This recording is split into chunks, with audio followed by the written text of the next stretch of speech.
Assalamualaikum warahmatullahi wabarakatuh. Izin memperkenalkan diri, saya Diana Sabri Kamila dengan NPM 33342501116 mempresentasikan tentang Porter Five Force.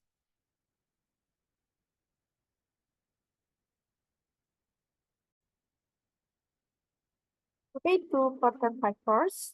Porter Five Force itu merupakan 5 kekuatan Porter yang merupakan model kerangka kerja strategis yang digunakan untuk menganalisis daya tarik suatu industri berdasarkan 5 kekuatan kompetitif. Apa saja sih 5 kekuatan kompetitif itu? Kekuatan kompetitif itu antara lain adalah competitive rivalry atau persaingan antar pesaing yang ada, yaitu menilai intensitas persaingan di mana perusahaan yang sudah ada dalam satu industri. Lalu selanjutnya ada threat of new entrants atau ancaman dari pendatang baru, yaitu untuk mengukur seberapa mudah atau sulit bagi perusahaan baru untuk masuk ke dalam industri tersebut. Lalu ada threat of substitution, yaitu ancaman produk substitusi yang merupakan mengukur seberapa besar kemungkinan pelanggan beralih ke produk atau layanan lain yang memuaskan kebutuhan yang sama. Lalu ada buyer power atau daya tawar pembeli, yaitu untuk menilai seberapa besar kemampuan pelanggan untuk menekan harga atau mempengaruhi suatu perusahaan. Lalu ada supplier power, yaitu daya tahan pemasok yang untuk mengukur seberapa besar pemasok dapat mempengaruhi perusahaan melalui penetapan harga dan kualitas. Ada juga analisis dari PT Garuda Food berdasarkan Porter Five Force-nya, yaitu yang pertama ada competitive rivalry pada PT Garuda Food itu bisa digolongkan sangat ketat dikarenakan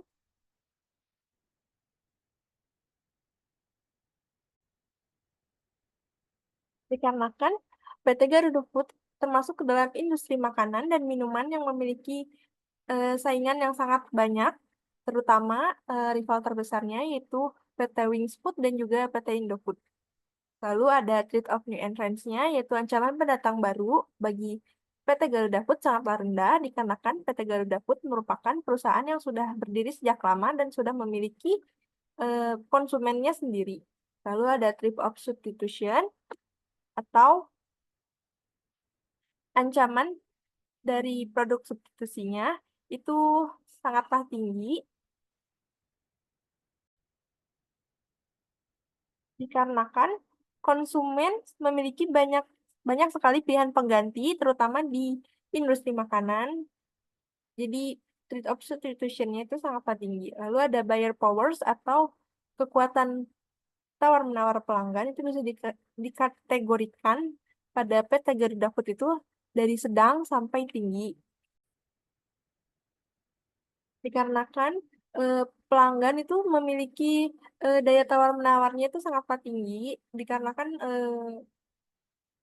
produk yang dijual oleh PT Garuda Food itu termasuk ke dalam produk yang dipakai sehari-hari, sehingga eh, banyak yang membeli dan juga apa namanya, kebanyakan itu yang membeli dari kalangan dewasa, sehingga tawar-menawarnya itu sangatlah tinggi. Lalu ada supplier power pada PT Garuda Food itu bisa dikategorikan rendah, dikarenakan PT Garuda Food sudah memiliki suppliernya sendiri, sehingga tidak ada tekanan dari supplier lain.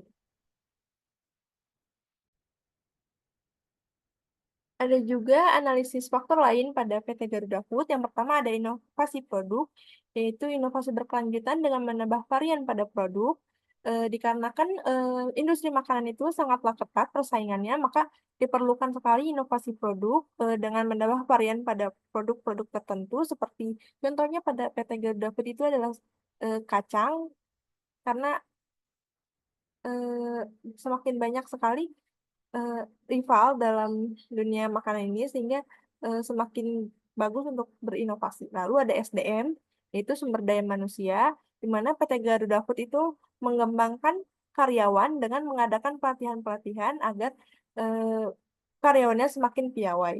Lalu ada distribusi, yaitu dengan memperluas jaringan distribusi agar lebih mudah mendistribusikan produk ke seluruh daerah Indonesia, termasuk daerah pelosok, sehingga menambah pasar pada produk tersebut. Lalu ada pemasaran, sistem pemasaran yang digunakan oleh PT Garuda Food itu menggunakan pemasaran digital, sehingga bisa menjangkau banyak sekali kalangan konsumen, dikarenakan produk dari PT Garuda Food ini tidak hanya untuk orang dewasa, tetapi juga ada yang untuk remaja dan juga anak-anak.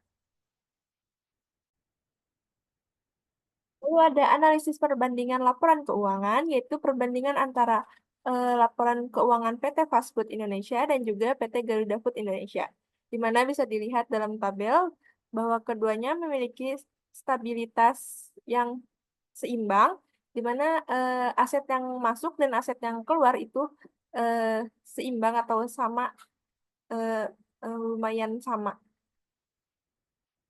Jadi bisa dikategorikan kalau kedua perusahaan ini memiliki keuangan yang seimbang.